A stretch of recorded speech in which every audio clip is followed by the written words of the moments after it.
আমাদের দেশে অবশ্য আমি খুব বাইরের মানুষ হিসেবে আমি খুব তাত্ত্বিক কথাবার্তা বা খুব জ্ঞানের কথা বেশি বলতে পারবো না। একজন সাধারণ মানুষ হিসেবে আমি যা দেখি যে অনেক রাজনৈতিক মানে জ্যোতিষী আমাদের আছে, তারা সব ভবিষ্যৎবাণী করে, তারা বিভিন্ন কথাবার্তা বলে, সেগুলো খুব মজা করে উপলব্ধি মানে উপভোগ করি বলা যায়। তবে আমাদের কষ্ট লাগে যে এই যে আমাদের একটি নতুন বাংলাদেশ 24-এর অভ্যুত্থানের মধ্য দিয়ে, গণ অভ্যুত্থানের মধ্য দিয়ে আমরা যে একটা নতুন বাংলাদেশ আমরা পেলাম, আমরা মনে করেছিলাম যে এখানে একটা বিকল্প রাজনীতি। আমি নিজে একটা প্ল্যাটফর্মে কাজ করি, গণতান্ত্রিক বাংলাদেশ আন্দোলন। সেখানে আমি কাজ করি যে আমি মনে করি যে গণতান্ত্রিক আন্দোলনটা খুব জরুরি এই দেশে। তো আমাদের দেশে যারা এই 54 বছরে যারা ক্ষমতায় থাকছে, তাদের বাইরে বহুদিন থেকে কথাবার্তা হচ্ছিল যে একটা বিকল্প রাজনীতি দ্বারা। তো খুব আকাঙ্ক্ষা আমাদের প্রবল হয়েছিল 24-এর গণ অভ্যুত্থানের মধ্যে দিয়ে যে একটা নতুন রাজনীতি সম্ভবত দাঁড়াবে। কিন্তু আমরা খুবই হতাশ হয়েছি যে সেই রাজনীতি দাঁড়ায়নি, বরঞ্চ আরো শূন্যতা তৈরি হয়েছে। আমাদের মাঝখানে যে সমস্ত কিছু দল ছিল, তারাও আমাদের বিভিন্ন বড় রাজনৈতিক দলের পেটের মধ্যে ঢুকে উঠেছে। তো এবং সংসদে আমাদের আমাদের এবারে নির্বাচন হলো, আওয়ামী লীগ নিষিদ্ধ না, কিন্তু তাদের কার্যক্রম নিষিদ্ধ।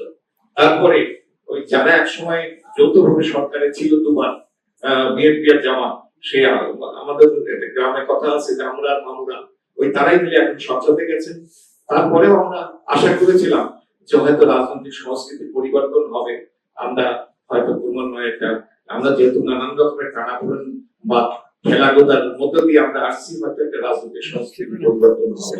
কিন্তু আমরা খুব অবাক হয়ে, আমরা খুব দুঃখ পেলাম যে আমাদের সংবিধান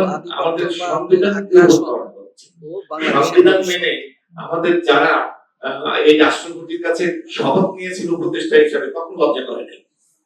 এখন তার ভাষণ শুনতে লজ্জা করছে। এখন তাদের আন্দোলন করতেছে, তারা প্লাকার্ড নিয়ে সংসদের রেওয়াজ নষ্ট করে সেখানে স্লোগান দিচ্ছে, চেঁচামেচি করতেছে, প্লাকার্ড প্রদর্শন করতেছে।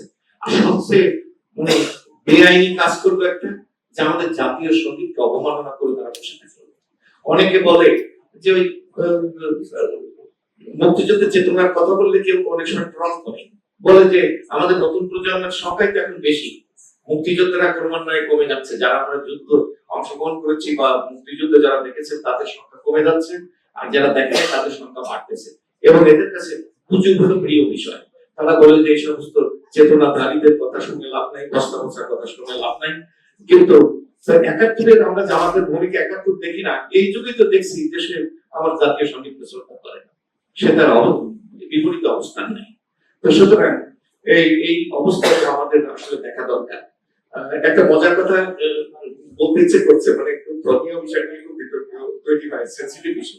তো আমাকে একজন বলছে যে আচ্ছা, এই যে সব অনেকে ধর্মের টিকিট বিক্রি করে, বেহেশতের টিকিট বিক্রি করে ক্ষমতায় গেছে, বা এই নতুন প্রজন্মের অনেকেও বলে যে 54 বছরের মোস্তফার কথা শোনার দরকার নেই, তাহলে কি পুরোনো জিনিস বাদ দিলে আমরা 1400 বছরের পুরোনো ওই ইসলাম ধর্ম ওটা কি বাদ দিতে হবে? তো আমি তো এটা বলতে পারবো না, এটা ধর্মবিদ্যা যারা আছে অথবা রাজনৈতিক নেতারা যারা বলে তাদের কাছে জবাব শোনা যাবে।